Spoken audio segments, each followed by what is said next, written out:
పరిశుద్ధుగా ప్రేమ కలిగిన మా తండ్రి స్తోత్రం చెల్లిస్తున్నారు తండ్రి. ఆకాశము అంతరిక్షములు మీ మహిమను వివరిస్తున్నది తండ్రి. అందులో ఒక భాగంగా ఈ సృష్టిలో ఈ ఎర్ర సముద్రం అనేటువంటిది తండ్రి మీ మహిమ గల ఆశ్చర్య కార్యాలను వివరిస్తూ ఉంది తండ్రి. మీకు స్తోత్రం. మీరు విమోచించిన మీ ప్రజలు ఇశ్రాయేలీయుల కొరకు ప్రభువా ఈ యొక్క సముద్రాన్ని మీరు 2 భాగాలుగా చీల్చి అయ్యా సముద్రాన్ని ఎండగట్టి ఇందులో నుంచి నీ ప్రజలను మీరు నడిపించినందుకు స్తోత్రం. శత్రువులను ప్రభువా ఇందులో మీరు హతమార్చిన మా ప్రభువా ఆ చరిత్రను బట్టి స్తోత్రం. ప్రభువా మీకు వందనాలు తండ్రి. నేటి వరకు ప్రభువా మేము ఆ కార్యాలు నా తల్లి ధ్యానిస్తూ మా విశ్వాసములు మేము బలమందునట్లు చూపించండి.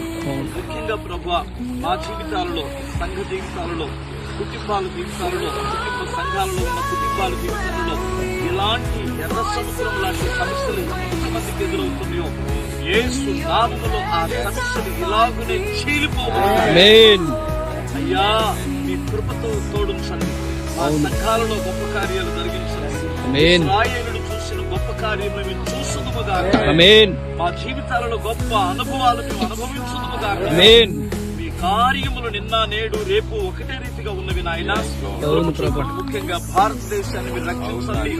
భారతదేశం యొక్క ఎర్ర సముద్రం లాంటి ప్రభు అయ్యో సువార్త ప్రకటించనివ్వకుండా అడ్డు పెడుతున్నటువంటి ప్రతి రాష్ట్రములో అయ్యా ఆ యొక్క అడ్డుగోడలు, ఆ యొక్క అడ్డు సముద్రము చేరిపోవును.